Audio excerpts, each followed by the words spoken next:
Hello, everyone, and welcome to the Commander's Forge. My name is Andy Bentley, and the Forge is an area for me to talk about Magic, Commander, and anything else while we try and wrestle this whole mental health thing back into submission. Now, today is, to be truly honest, the weekend of the Commander Sealed event. I could not afford to go. I'm sad about that. I keep seeing things about it online, and, it is what it is.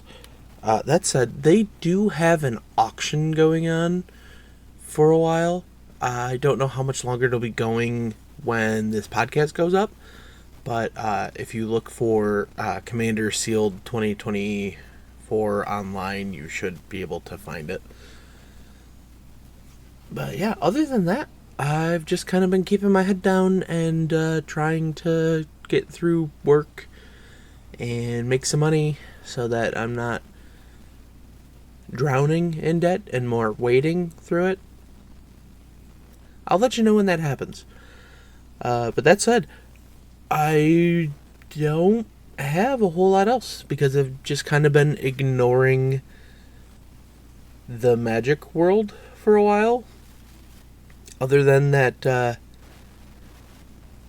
game I played a few weeks ago when I got together with my cousin and some friends, I haven't really made the effort to get out to our LGS because I just don't have the money right now. And yeah, that hopefully will change after the next round of car repairs are paid off. This is the big one, which once is done, I can get the car inspected, and then I don't have to worry about it for a while.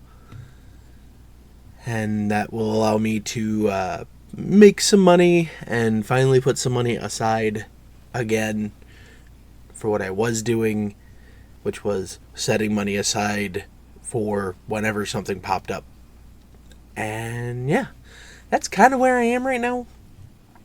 Now, I'm just going to take a quick little break, and then when I come back, I'm going to talk about a deck for a project that we talked about that last time I was playing with my cousin and some friends. I'll be right back.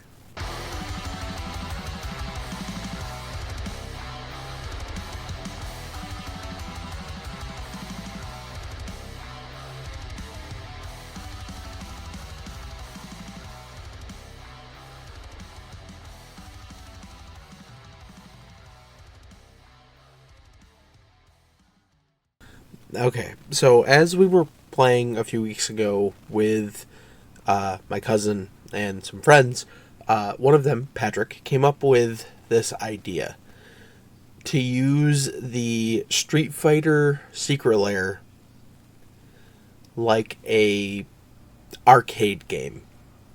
So essentially, he had people building different legendaries from that set, and he asked if me and my cousin would want to contribute to that.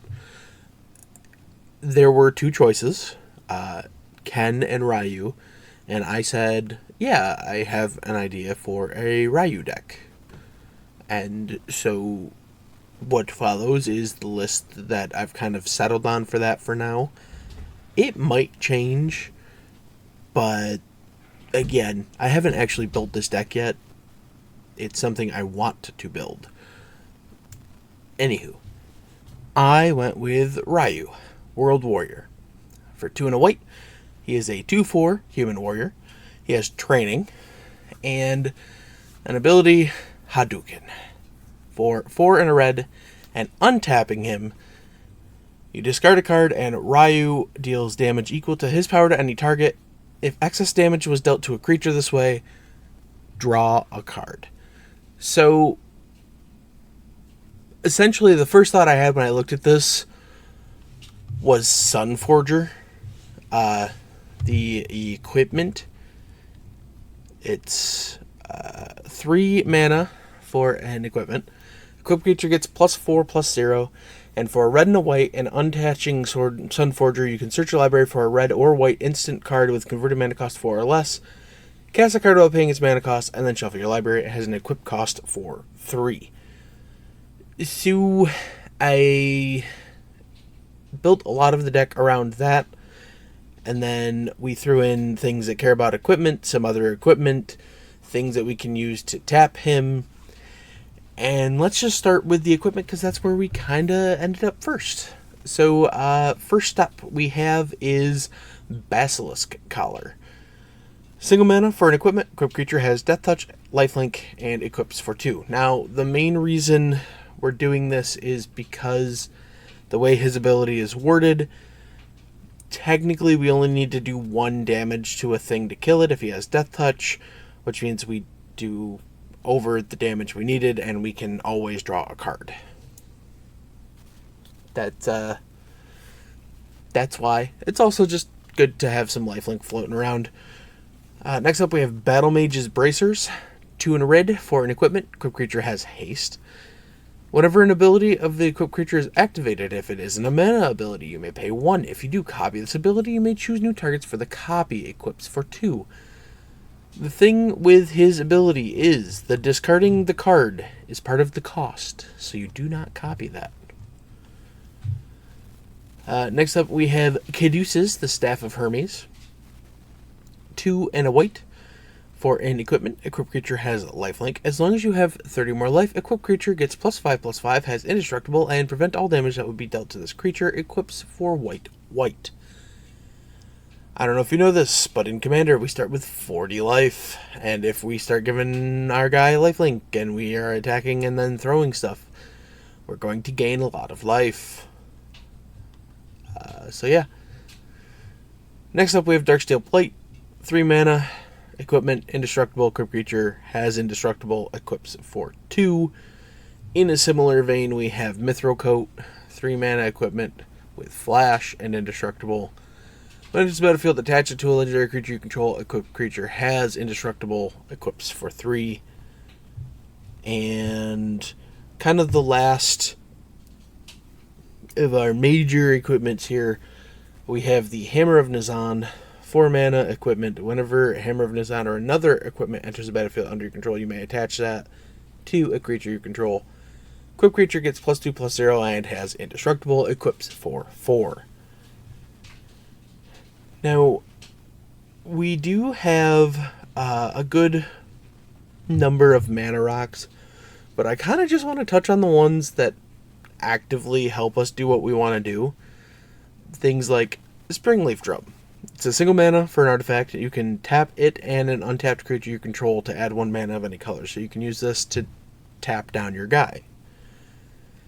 Same thing with Relic of Legends. It's a 3 mana artifact. It taps for 1 mana of any color, but you can also tap an untapped legendary creature you control to add 1 mana of any color.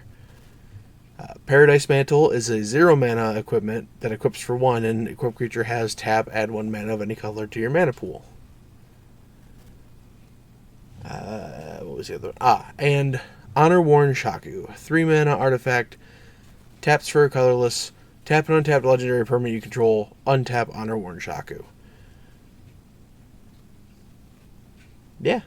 So, that was like the equipment base that we wanted to go with, and then we just kind of built around that.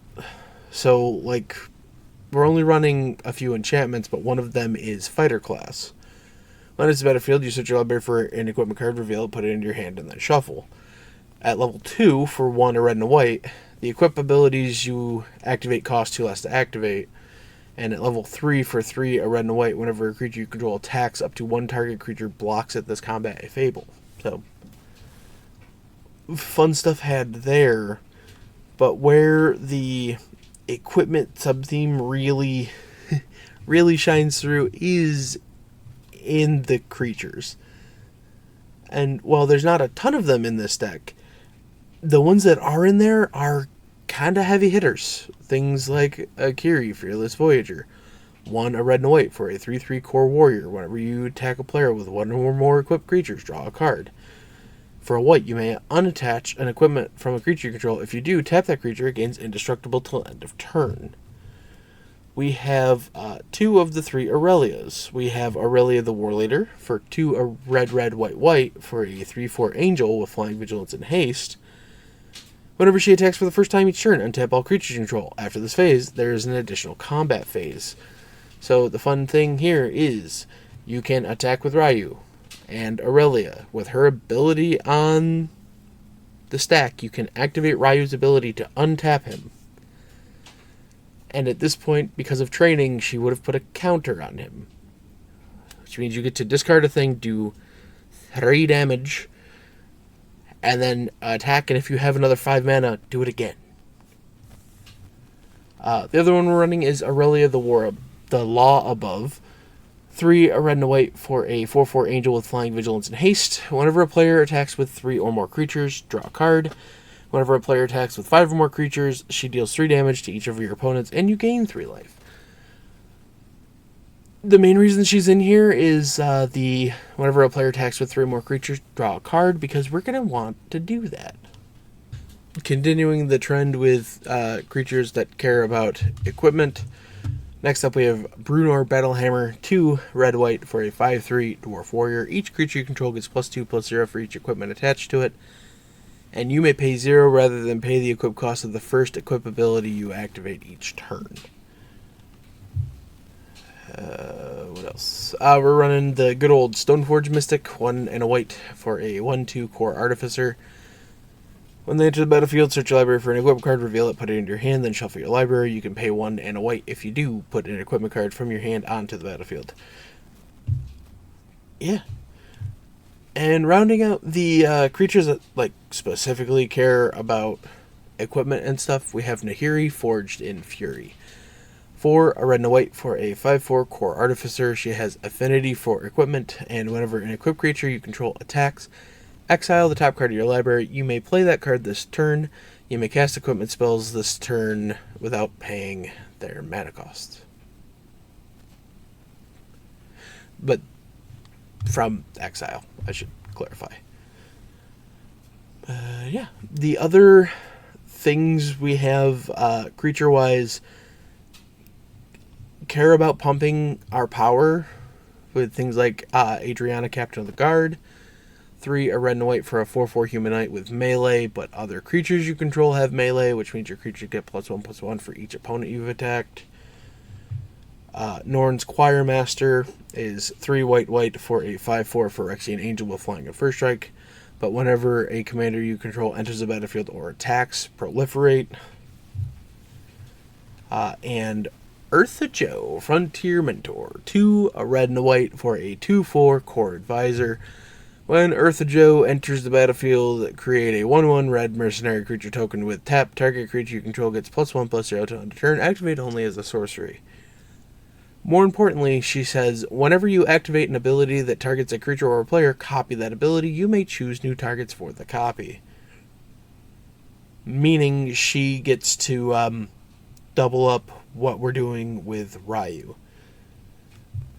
Now, in other creatures, we just want to be drawing cards, so I threw Mary, Squire of Rohan in there.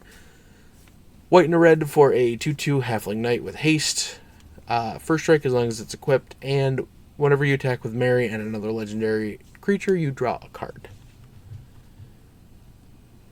But yeah, that pretty much rounds out the creatures, artifacts, and enchantments we care about.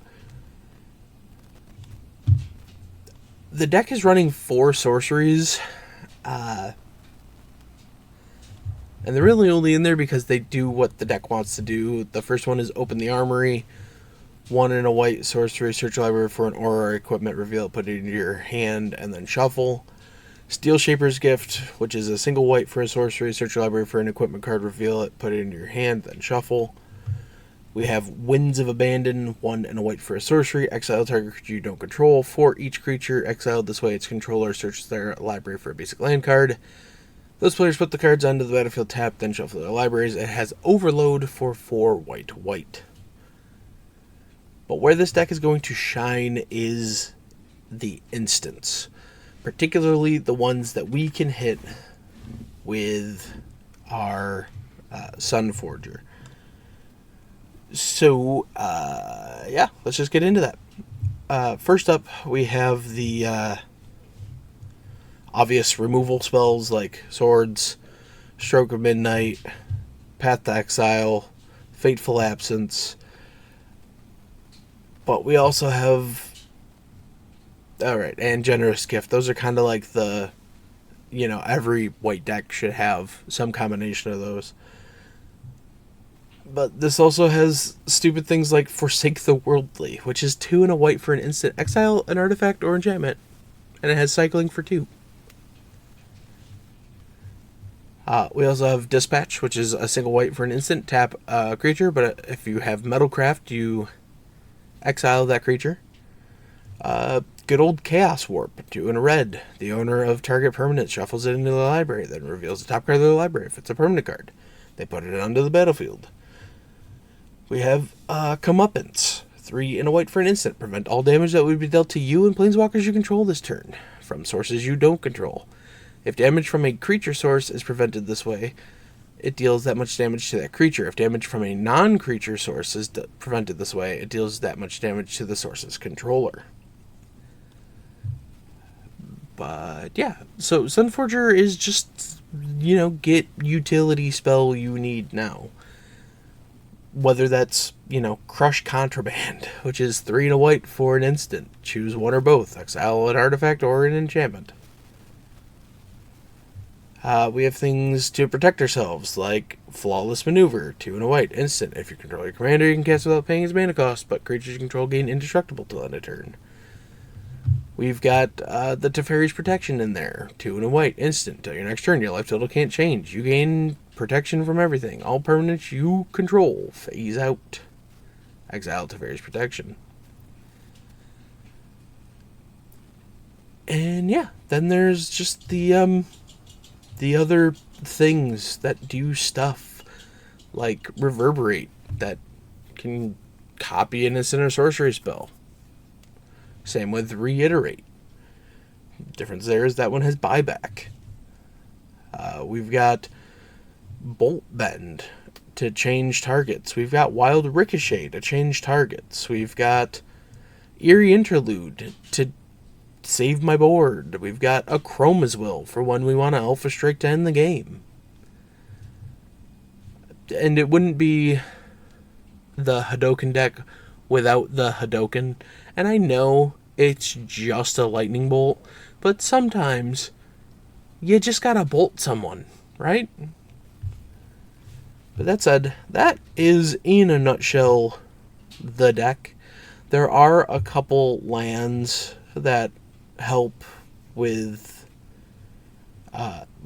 tapping down our commander, so I'll touch on them briefly. The first one is Holdout Settlement. It's a land, taps for colorless, but you can tap it on tap creature control to add 1 mana of any color to your mana pool. There's Scene of the Crime, enters tapped, taps for colorless. You can tap it and an untapped creature you control to add 1 mana of any color. You can also pay 2 and sacrifice it to draw a card. We've got the Survivor's Encampment, which is a land desert, taps for colorless. You can tap an untapped creature you control to add 1 mana of any color. I mean, you also have to tap it. And yeah, that, in a nutshell, is the Hadoken deck.